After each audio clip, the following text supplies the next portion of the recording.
Emma, Chapter 15.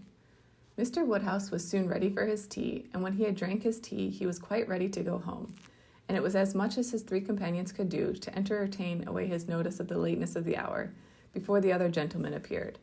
Mr. Weston was chatty and convivial, and no friend to early separations of any sort, but at last the drawing-room party did receive an augmentation. Mr. Elton, in very good spirits, was one of the first to walk in. Mrs. Weston and Emma were sitting together on a sofa. He joined them immediately, and with scarcely an invitation, seated himself between them. Emma, in good spirits too, from the amusement afforded her mind by the expectation of Mr. Frank Churchill, was willing to forget his late improprieties and be as well satisfied with him as before, and on his making Harriet his very first subject, was ready to listen with most friendly smiles. He professed himself extremely anxious about her fair friend, her fair, lovely, amiable friend. Did she know? Had she heard anything about her, since their being at Randall's? He felt much anxiety. He must confess that the nature of her complaint alarmed him considerably, and in this style he talked on for some time very properly, not much attending to any answer, but altogether sufficiently awake to the terror of a bad sore throat, and Emma was quite in charity with him. But at last there seemed a perverse turn. It seemed all at once as if he were more afraid of it being a bad sore throat on her account than on Harriet's, more anxious that she should escape the infection, that there should be no infection in the complaint. He began with great earnestness to entreat her to refrain from visiting the sick chamber again, for the present, to entreat her to promise him not to venture into such hazard till he had seen Mr. Perry and learnt his opinion, and though she tried to laugh it off and bring the subject back into its proper course, there was no putting an end to the extreme solitude about her. She was vexed. It did appear, there was no concealing it, exactly like the pretense of being in love with her, instead of Harriet, an inconsistency, if real, the most contemptible and abominable, and she had difficulty in behaving with temper. He turned to Mrs. Western to implore her assistance. Would not she give him her support? Would not she add her persuasions to his, to induce Mrs. Woodhouse not to go to Mrs. Goddard's till it were certain that Miss Smith's disorder had no infection? He could not be satisfied without a promise. Would not she give him her influence in procuring it? So scrupulous for others, he continued, and yet so careless for herself. She wanted me to nurse my cold by staying at home today, and yet will not promise to avoid the danger of catching an ulcerated sore throat herself. Is this fair, Mrs. Western? Judge between us. Have not I some right to complain? I am sure of your kind support and aid. Emma saw Mrs. Western's surprise and felt that it must be great at an address which, in words and manner, was assuming to himself the right of first interest in her, and as for herself. She was too much provoked and offended to have the power of directly saying anything to the purpose. She could not only give him a look, but it was such a look as she thought must restore him to his senses, and then left the sofa, removing to a seat by her sister and giving her all the attention.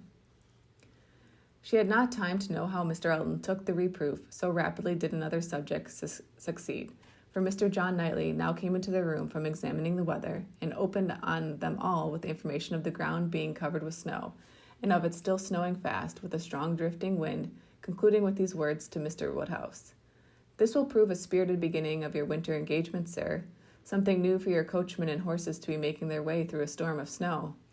Poor Mr. Woodhouse was silent from consternation, but everybody else had something to say. Everybody was either surprised or not surprised, and had some question to ask, or some comfort to offer. Miss Western and Emma tried earnestly to cheer him and turn his attention from his son-in-law, who was pursuing his triumph rather unfeelingly.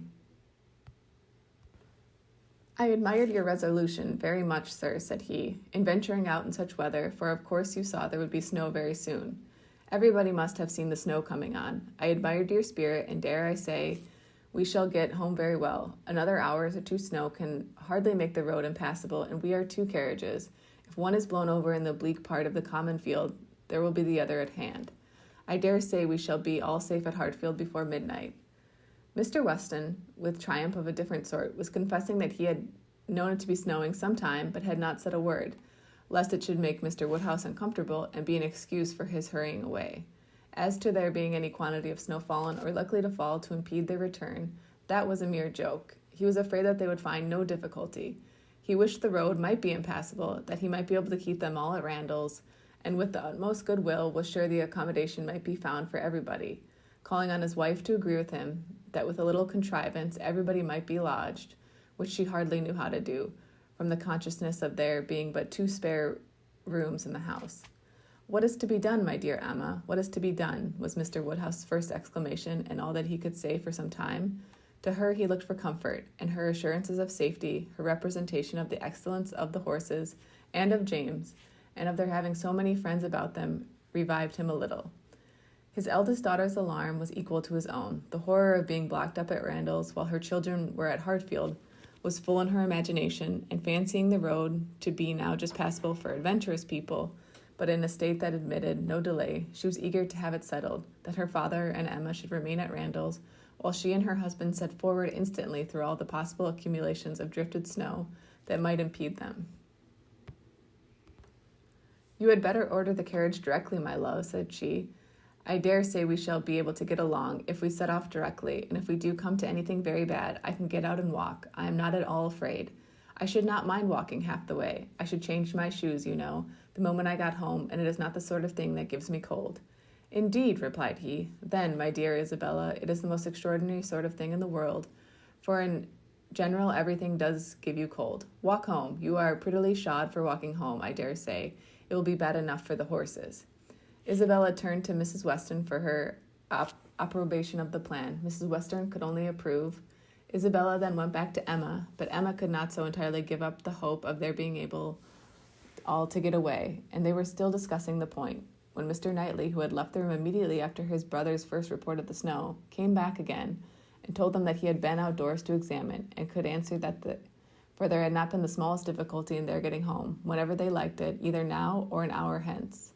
He had gone beyond the sweep, some way along the Highbury road. The snow was nowhere above half an inch deep, in many places hardly enough to whiten the ground. A very few flakes were falling at present, but the clouds were parting, and there was every appearance of it soon being over. He had seen the coachman, and they both agreed with him, there being nothing to apprehend. To Isabella, the relief of such tidings was very great, and they were scarcely less acceptable to Emma on her father's account, who was immediately set as much at ease on the subject as his nervous constitution allowed, but the alarm that had been raised could not be appeased so as to admit of any comfort for him while he continued at Randall's. He was satisfied of there being no present danger in returning home, but no assurances could convince him that it was safe to stay, and while the others were variously urging and recommending, Mr. Knightley and Emma settled it in a few brief sentences thus: "Your father will not be easy. Why do you not go? I am ready, if the others are. Shall I ring the bell? Yes, do." And the bell was rung, and the carriage was spoken for. A few minutes more, and Emma hoped to see one troublesome companion deposited in his own house to get sober and cool, and the other recover his temper and happiness when this visit of hardship were over. The carriage came, and Mr. Woodhouse, always the first subject on such occasions, was carefully attended to his own by Mr. Knightley and Mr. Weston, but not all that either could say could prevent some renewal of alarm at the sight of the snow which had actually fallen, and the discovery of a much darker night than he had been prepared for. He was afraid that they should have a very bad drive. He was afraid poor Isabella would not like it, and there would be poor Emma in the carriage behind. He did not know what they had best do. They must keep as much together as they could, and James was talked to and given a charge to go very slow and wait for the other carriage. Isabella stepped in after her father, John Knightley, forgetting that he did not belong to their party, stepped in after his wife very naturally, so that Emma found, on being escorted and followed into the second carriage by Mr. Elton, that the door was to be lawfully shut on them, and that they were to have a one-on-one drive. It would not have been the awkwardness of a moment, it would have been rather a pleasure, previous to the suspicions of this very day. She could have talked to him of Harriet, and the 3/4 of a mile would have seemed but one. But now she would rather had it not happened. She believed he had been drinking too much of Mr. Weston's good wine, and felt sure that he would want to be talking nonsense. To restrain him as much as might be by her own manners, she was immediately preparing to speak with exquisite calmness and gravity of the weather and the night, but scarcely had she begun, scarcely had they passed the sweep gate and joined the other carriage, that she found her subject cut up, her hand seized, her attention demanded, and Mr. Elton actually making violent love to her, availing himself of the precious opportunity, declaring sentiments which must be already well known, hoping, fearing, adoring, ready to die if she refused him, but flattering himself that his ardent attachment and unequaled love An unexampled passion could not fail of having some effect, and in short, very much resolved on being seriously accepted as soon as possible. It really was so. Without scruple, without apology, without much apparent diffidence, Mr. Elton, the lover of Harriet, was professing himself her lover. She tried to stop him, but vainly he would go on and say it all. Angry as she was, the thought of the moment made her resolve to restrain herself when she did speak. She felt that half this folly must be drunkenness, and therefore could hope that it might belong only to the passing hour. Accordingly, with a mixture of the serious and the playful, which she hoped would best suit his half and half state, she replied, "I am very much astonished, Mr. Elton. This, to me, you forget yourself. You take me for my friend. Any message to Miss Smith I will be happy to deliver, but no more of this to me, if you please." Miss Smith? Message to Miss Smith? What could she possibly mean? And he repeated her words with such assurance of assent, such boastful pretense of amazement, that she could not help replying with quickness, "Mr. Elton, this is the most extraordinary conduct, and I can account it for only one way.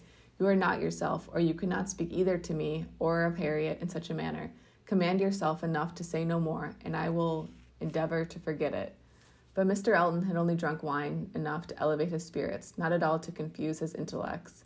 He perfectly knew his meaning, and having warmly protested against her suspicion as most injurious, and slightly touched upon his respect for Miss Smith as her friend, but acknowledging his wonder that Miss Smith should be mentioned at all, he resumed the subject of his own passion, and was very urgent for a favorable answer. As she thought less of his inebriety, she thought more of his inconstancy and presumption, and with fewer struggles for politeness replied, "It is impossible for me to doubt any longer. You have made yourself too clear, Mr. Elton. My astonishment is much beyond anything I can express. After such behavior I have witnessed during the last month to Miss Smith, such attentions as I have been in the daily habit of observing, to be addressing me in this manner, this is an unsteadiness of character indeed, which I had not supposed possible. Believe me, sir, I am far, very far from gratified in being the object of such professions." "Good heaven!" cried Mr. Elton. "What can be the meaning of this? Miss Smith? I never thought of Miss Smith in the whole course of my existence, never paid her any attentions, but as your friend, never cared whether she was dead or alive, but as your friend. If she has fancied otherwise, her own wishes have misled her, and I am very sorry, extremely sorry, but Miss Smith indeed. Oh, Miss Woodhouse, who can think of Miss Smith when Miss Woodhouse is near? No, upon my honor, there is no unsteadiness of character. I've thought only of you. I protest having paid the smallest attention to anyone else. Everything that I have said or done for many weeks past has been with the sole view of marking my adoration of yourself. You cannot really seriously doubt it. No," in an accent meant to be insinuating, "I am sure you have seen me and understood me." It would be impossible to say what Emma felt on hearing this, which of all of her unpleasant sensations were uppermost. She was too completely overpowered to be immediately able to reply, and 2 moments of silence being ample encouragement for Mr. Elton's sanguine state of mind. He tried to take her hand again as he joyously exclaimed, "Charming Miss Woodhouse, allow me to interpret this interesting silence. It confesses that you have long understood me." "No, sir," cried Emma, "it confesses no such thing. So far from having long understood you, I have been in a most complete error with respect to your views till this moment. As to myself, I am very sorry that you should have been giving way to any feelings. Nothing could be farther from my wishes. Your attachment to my friend Harriet, your pursuit of her, pursuit it appeared, gave me great pleasure, and I have been very earnestly wishing you success. But had I supposed that she was not your attraction to Hartfield, I should certainly have thought you had judged ill in making your visits so frequent. Am I to believe that you never sought to recommend yourself particularly to Miss Smith, that you never thought seriously of her?" "Never, madame," cried he, affronted in his turn. "Never, I assure you. I think seriously of Miss Smith. Miss Smith is a very good sort of girl, and I should be happy to see her respectably settled. I wish her extremely well, and no doubt there are men who might not object to. Everybody has their level. But as for myself, I am not, I think, quite so much at a loss. I need not so totally despair of an equal alliance as to be addressing myself to Miss Smith. No, madame, my visits to Hartfield have been for yourself only, and the encouragement I received." "Encouragement? I give you encouragement? Sir, you have been entirely mistaken in supposing it. I have seen you only as the admirer of my friend. In no other light could you have been more to me than a common acquaintance. I am exceedingly sorry, but it is well that the mistake ends where it does. Had the same behavior continued, Miss Smith might have been led into a misconception of your views, not being aware, probably, any more than myself, of the very great inequality which you are so sensible of.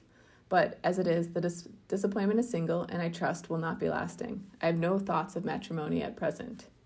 He was too angry to say another word, her manner too decided to invite supplication, and in this state of swelling resentment and mutually deep mortification, they had to continue together a few minutes longer, for the fears of Mr. Woodhouse had confined them to a foot pace. If there had not been so much anger, there would not have been the desperate awkwardness, but their straightforward emotions left no room for the little zigzags of embarrassment.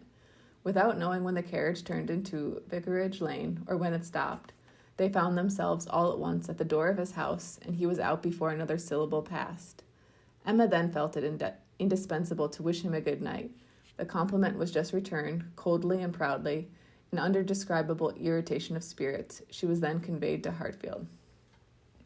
There she was welcomed with the utmost delight by her father, who had been trembling for the dangers of a solitary drive from Vicarage Lane, turning a corner which he could never bear to think of, and in strange hands, a mere common coachman, no James, and there it seemed as if her return was only were wanted to make everything go well, for Mr. John Knightley, ashamed of his ill humor, was now all kindness and attention, and so particularly solicitous for the comfort of her father as to seem, if not quite ready to join him in a basin of gruel, perfectly sensible of it being exceedingly wholesome, and the day was concluding in peace and comfort to all their little party, except herself.